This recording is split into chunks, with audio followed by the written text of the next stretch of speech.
Alléluia, gloire au Seigneur, gloire au Dieu Tout-Puissant de Papa Florian qui nous réunit. Peuple d'ici et peuple d'ailleurs, soyez bénis. Peuple de la diaspora, soyez bénis. Que le Dieu de Papa Florian nous assiste. Aujourd'hui, nous sommes sur ce plateau pour parler d'un thème. Quand Dieu te choisit, quand Dieu choisit son oint, il n'y a pas d'effort à fournir. Même son bonjour, il y a effet. Et cela est démontré au travers de la Bible. Je suis avec le bishop, l'évangéliste Fulgence, qui va nous égayer, qui va nous démontrer au travers des versets bibliques que quand Dieu te choisit, tu n'as pas d'effort à fournir. C'est Dieu même qui se présente et fait le travail à ta place. Bishop? Alors bonjour encore peuple de Dieu, bonjour au chemin du ciel, nous bénissons toujours le Dieu de Papa Florian. Effectivement, Jésus-Christ est le même hier, aujourd'hui et éternellement. Et éternellement. De la même manière qu'il a travaillé avec ses serviteurs dans les années passées, c'est de la même manière qu'il travaille avec ses serviteurs aujourd'hui. De la même manière qu'il les a utilisés puissamment, c'est la même puissance qui continue de guérir les infirmités, qui continue de guérir les malades, qui continue de produire le miracle dans notre vie. Alors, quand on rentre encore dans la Bible, nous voyons l'histoire de Pierre par exemple. Une histoire marquante. La Bible dit dans Actes chapitre 5, que le peuple de Dieu peut noter, ou on va le lire ensemble même. Actes chapitre 5, le verset 15, pour qu'ensemble nous puissions voir un peu comment la puissance de Dieu travaillait avec les apôtres, avec les serviteurs de Dieu. Donc, on faisait sortir les malades dans les rues et on les plaçait sur des civières et des brancards, afin que lorsque Pierre passerait, son nombre au moins couvre l'un d'eux. Son nombre au moins couvre l'un d'eux. Alors on se pose la question, comment une ombre peut guérir un malade? On comprend tout simplement que c'est la puissance de Dieu qui était sur Pierre qui se manifestait à travers cette ombre-là. Donc vous voyez que simple ombre, par une simple ombre, Dieu est capable de guérir un malade. Regardons maintenant ce qui s'est passé avec Paul. Maintenant, ça c'est dans Actes chapitre 19, même Actes, Actes chapitre 19, le verset 12. Actes chapitre 19, à partir du verset 12. Je lis pour vous maintenant, Actes 19, à partir du verset 12. On peut même monter au verset 11. Dieu faisait des miracles extraordinaires par l'intermédiaire de Paul. Au point qu'on appliquait sur les malades des linges ou des mouchoirs qui avaient touché son corps. Vous voyez, parce qu'il y a le dépôt de Dieu en lui, il y a le pouvoir de Dieu en lui, il y a Jésus-Christ en lui. Donc, les linges, les mouchoirs qui avaient touché son corps étaient contaminés par la puissance, par l'onction de Dieu. Contaminés. Si vous vous rappelez bien au temps d'Élisée, quand il est mort, là où on partait l'enterrer, il y avait déjà un cadavre avant lui. Ou du moins, ils l'ont enterré d'abord et puis le cadavre est venu ensuite. Et ils n'ont pas fait exprès et puis le corps du cadavre a touché le corps d'Élisée. Là-bas, on parle du corps d'Élisée. Parce que la puissance de Dieu était encore en lui, puisque Élisée n'a pas eu un successeur en tant que tel à qui remettre l'onction, comme ça s'est fait avec son maître Élie. Élie qui a remis l'onction à Élisée. Donc, Élisée est mort en fait avec l'onction là. Donc, l'onction était toujours en lui. Vous voyez? Donc, Dieu qui envoie Papa Florian a mis aussi quelque chose en lui. A mis un pouvoir en lui. De sorte que tout ce qui touche ou tout ce qui va le toucher, comme la dame qui a touché Jésus, voilà. Dieu peut te toucher, tout comme toi tu peux le toucher, mais une fois que tu es en contact avec Dieu, le pouvoir se manifeste. Donc tous les éléments que l'homme de Dieu nous donne, que ce soit le lait, que ce soit le sang de Jésus, c'est le pouvoir qui est en l'homme de Dieu qui contamine tous ces éléments, comme les mouchoirs, comme il est dit ici, comme ces linges, comme l'ombre de Pierre, et la puissance de Dieu guérit les malades. La puissance de Dieu se manifeste. Donc si nous savons déjà que le pouvoir est là, nous devons faire confiance simplement à ce pouvoir-là et nous laisser conduire pour que chacun de nous prenne sa grâce, prenne aussi la bénédiction de Dieu. Donc tout s'explique simplement par l'onction que Dieu met en son serviteur. Voilà. Parce que beaucoup s'étonnent que l'homme de Dieu fait une prière de 30 secondes, ils ne comprennent pas. Est-ce comment vous pouvez démontrer qu'on n'a pas besoin de s'étaler sur la prière? C'est la même puissance. vous voyez, on dit celui qui a vu le lion et puis celui qui ne l'a pas vu n'ont pas la même façon de courir. L'homme de Dieu sait qui il a vu. Il sait en qui il a cru. Donc, le pouvoir qu'il a vu, le pouvoir qu'il a reçu, il sait qu'il n'a pas besoin d'effort.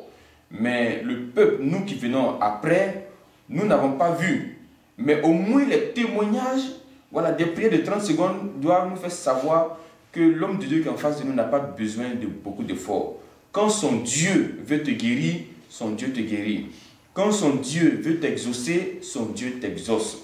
Parce que le pouvoir là est grand, le pouvoir là est immense. Le Jésus qui a choisi Papa Florian est le même Jésus du Nouveau Testament qui a dit au chef centenier que ton serviteur là, il est guéri. Et quand le centenier allait à la maison, il a retrouvé son serviteur guéri. Et pourtant, Jésus n'est pas arrivé chez lui. Et pourtant, Jésus n'a pas fait de longues prières. Et pourtant, Jésus n'a pas trop parlé. Et le centenier même savait que Jésus n'avait pas besoin de trop parler. Parce qu'il voyait déjà les miracles. Il voyait déjà la puissance de Dieu. Donc, peuple de Dieu, quand vous voyez la puissance de Dieu comme cela, vous voyez le cas de Pierre là, les malades qu'on emmenait, ce n'est pas Pierre qui partait chercher ses malades.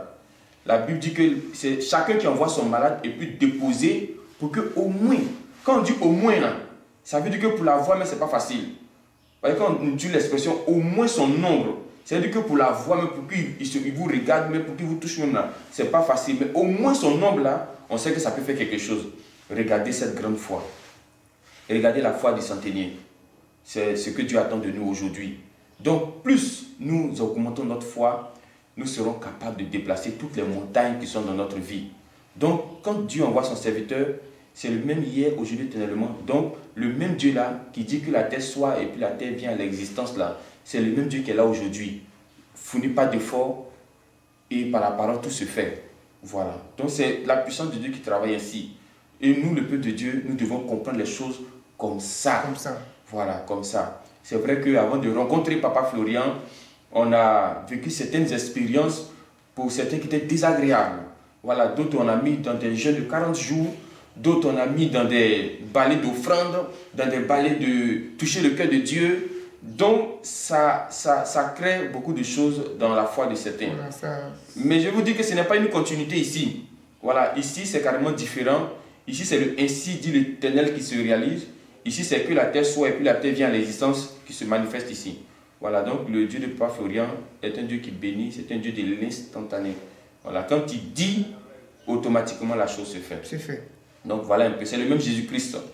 Il n'a pas besoin de trop de mots et puis on voit la gloire de Dieu. Mais c'est écrit aussi dans la Bible pour dire que si vous croyez, vous ferez des miracles plus que ce que Jésus a fait.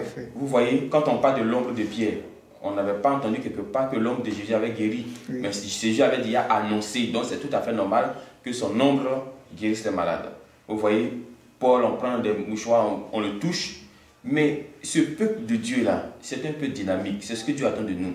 Ce n'est pas Paul qui disait prenez les mouchoirs, venez me toucher. Mais eux-mêmes là, quand ils le regardent, ils disent ce monsieur là, on sait qu'il y a quelque chose en lui. Donc un petit geste, on sait qu'on peut avoir la gloire de Dieu sur nos vies. Et eux-mêmes là, ils envoient les malades. Eux-mêmes. Ils prennent des petits gestes comme cela peuvent vous sauver aussi. Voilà, tout est question de foi. Tout est question de comment tu vois le pouvoir de Dieu qui est là. Même les pharisiens, même quand ils voient Jésus, eux-mêmes vont poser la question à Jésus, tu dépends de quelle autorité? Parce que ce que tu fais là, nulle part on a vu ça ailleurs. Et Nicodème, il dit, mais ce que tu fais là, si Dieu n'est pas avec toi, tu ne peux pas faire ça. Ce sont des gens qui savent la qualité d'un prophète, ils savent le rôle d'un prophète. Donc voilà un peu, peuple de Dieu ce matin, où aujourd'hui, Dieu t'enseigne. Et quand il envoie son serviteur, il n'a pas besoin de trop d'efforts. Voilà, le même Jésus-Christ qui a existé au temps de Paul, Pierre, par lui, les malades étaient guéris avec l'ombre, avec les mouchoirs, les linges. C'est la même chose qui continue aujourd'hui, sans effort, sans pression. Tu vois la gloire de Dieu. Tu vois la gloire de Dieu. On va rentrer un peu dans Exode pour voir un peu l'histoire d'Amalek, pour dire que quand Dieu choisit son serviteur et qu'il est au devant du peuple, il y a toujours la victoire. Quelles que soient les épreuves, quelles que soient les attaques, la victoire est là. Donc, on va voir cette histoire d'Amalek. Voilà, donc dans Exode aussi, Dieu nous montre que quand il choisit son serviteur, il met toute la puissance en lui. Vous voyez, simplement, regardons dans Exode 17, verset 12, comme les mains de Moïse devenaient lourdes de fatigue, il prit une pierre qu'il plaçait sous lui et il s'assit dessus. Aaron et Hur soutenaient ses mains, l'un d'un côté, l'autre de l'autre. Ainsi, elles restaient fermes jusqu'au coucher du soleil.